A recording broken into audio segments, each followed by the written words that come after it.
Hey guys, and welcome back to Spaced Out.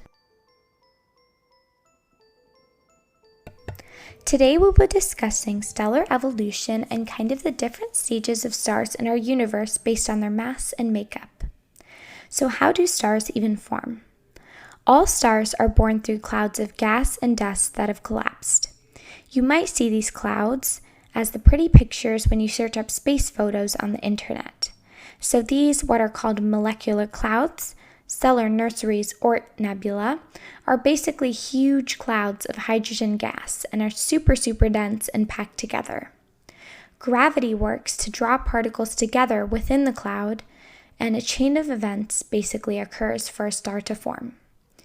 An increase in particles within a certain area, drawn in by gravity, leads to an increase in the mass of that area.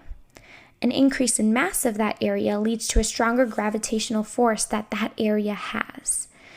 This stronger gravitational force can pull in more and more particles into that spot, and a cavity is created in the center of a cloud. A cavity in astronomy is like a super bubble, sort of. It's like a ball that's less dense than the interstellar medium where it exists. Then what is called a protostar, or like a pre-star, will form in the center of the cloud. So this process definitely isn't fast, but different things can speed up this timeline. A supernova and galaxy collision are two things that can speed it up. A supernova can speed it up because when a star dies, a supernova occurs. It's the event that expels gas and star particles, and stars can form through that expelled gas and particles that are out there.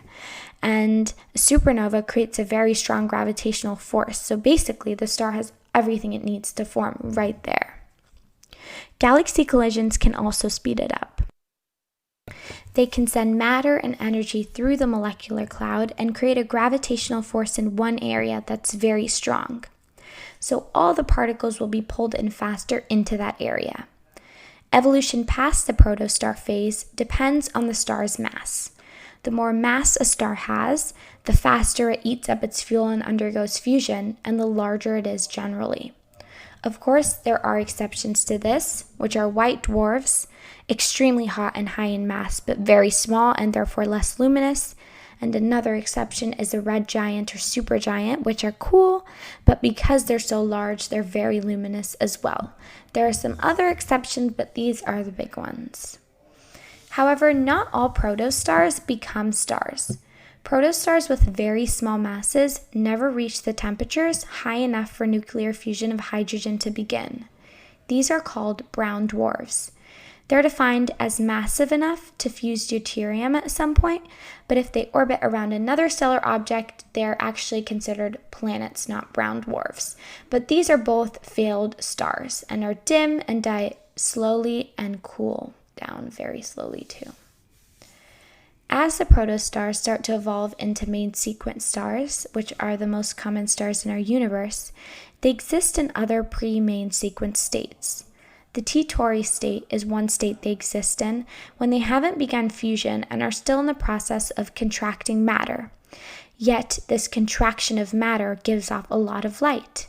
And since they're contracting, they're also very large, larger than main sequence stars, and additionally are very luminous. They are easy to identify, and so they're often used to trace solar mass formation regions. These stars have a lot of lithium. And as they grow older, more lithium is brought towards the core of the star where it gets destroyed. The amount of lithium is therefore very helpful in determining the age of the star. The more lithium it has, the younger it is. There are also, of course, many other states that you can research. After this, a star will gain more mass until hydrogen to helium fusion can occur. And that's when the star becomes a main sequence star. The majority of stars in the universe are main sequence stars. They will sit at a specific point of the main sequence on an HR diagram, also known as a Hertzsprung-Russell diagram. An HR diagram graphs luminosity as a function of spectral class. Spectral classes are essentially categories that determine the heat of a star. The order is O, B, A, F, G, K, and M. Type O stars are the hottest, and type M are the coolest. Generally, type O stars are more luminous, have more mass, and are larger than type M stars. Small, cold, and low mass stars, also known as red dwarfs, stay on the main sequence for longer because they fuse hydrogen much slower and therefore live longer lives. Because they live for so long, they make up the majority of the stars in our universe. Large, hot, massive stars fuse hydrogen so much faster and therefore also leave the main sequence faster.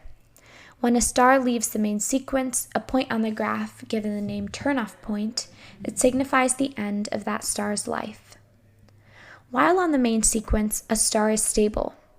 Stars are stable because of two forces, gravity and outward pressure. The outward pressure is provided from the fusion within the core of a star, and the gravity is provided from the rest of the universe pushing in.